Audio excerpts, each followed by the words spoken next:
Bienvenue sur LinguaWire Français B1. Aujourd'hui, nous avons deux sujets, la crise migratoire à Ceuta et des portraits de personnes aux cheveux roux. Pour vous aider à comprendre cet épisode, retrouvez les transcriptions, les traductions en anglais et le vocabulaire expliqué sur linguawire.com.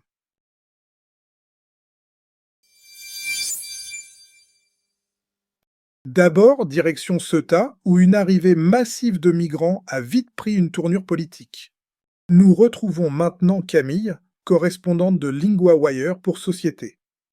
À Ceuta, la situation a changé très vite.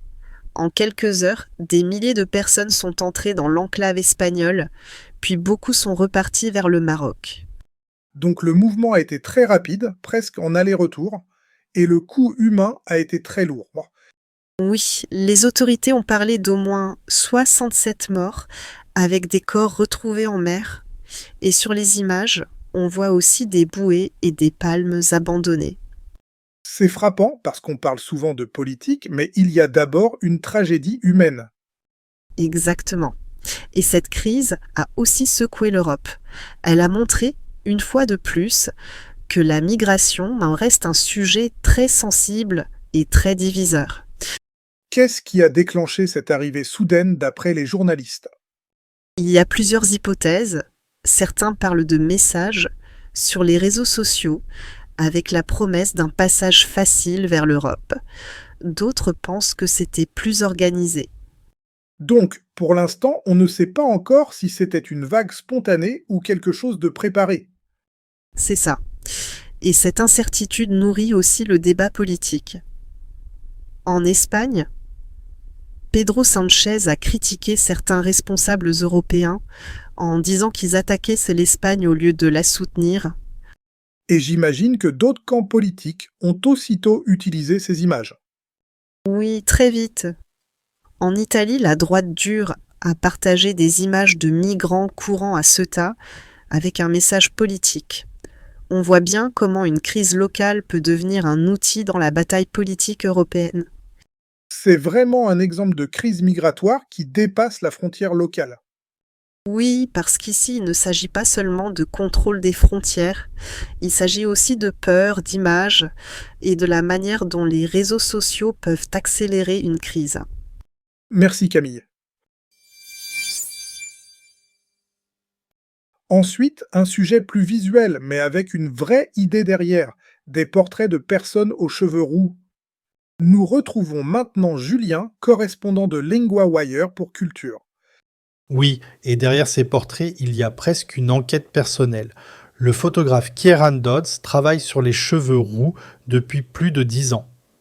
On sent que ce n'est pas juste une série de photos. Il y a une longue obsession derrière. C'est vrai, Kieran Dodds est écossais. Il se dit Prue Ginger. Il a commencé en 2013 en Écosse dans un projet sur l'identité écossaise. Et ensuite, il a élargi son regard à d'autres pays. Oui, il a photographié des personnes dans d'autres lieux connus pour leurs cheveux roux, comme Perm, en Russie, ou Treasure Beach, en Jamaïque.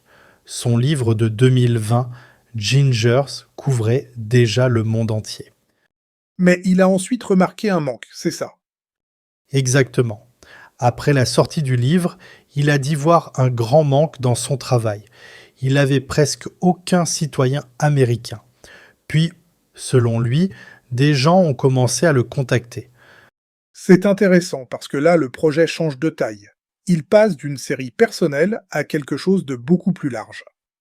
Oui, et Kieran Dodds dit même qu'il est devenu assez patriotique pour l'Amérique. Il a aussi parlé d'un homme autochtone aux cheveux roux qui a tout de suite éveillé sa curiosité. Donc, au fond, ces portraits parlent aussi d'identité et de diversité. Tout à fait. Le photographe dit que le monde entier est aux États-Unis comme dans un microcosme. Son travail montre qu'un détail physique très visible peut ouvrir une conversation beaucoup plus large sur l'appartenance. Merci Julien. Pour commencer, 3 mots de la première histoire. Le verbe entrer, cela veut dire aller à l'intérieur d'un lieu. Dans l'histoire, des milliers de personnes sont entrées dans Ceuta. Exemple. Nous entrons dans la salle à 9 heures. L'enclave, féminin, c'est un petit territoire entouré par un autre pays. Dans l'histoire, Ceuta est une enclave espagnole. Exemple.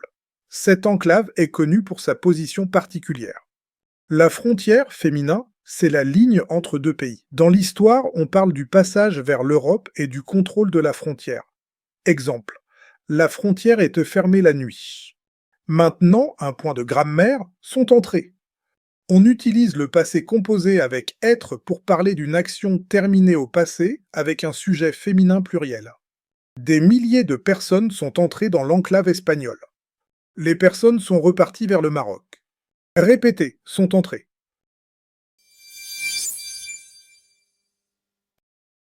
If LinguaWire is helping you, the kindest thing you can do to support our growing team and language learning program is leave a rating wherever you're listening.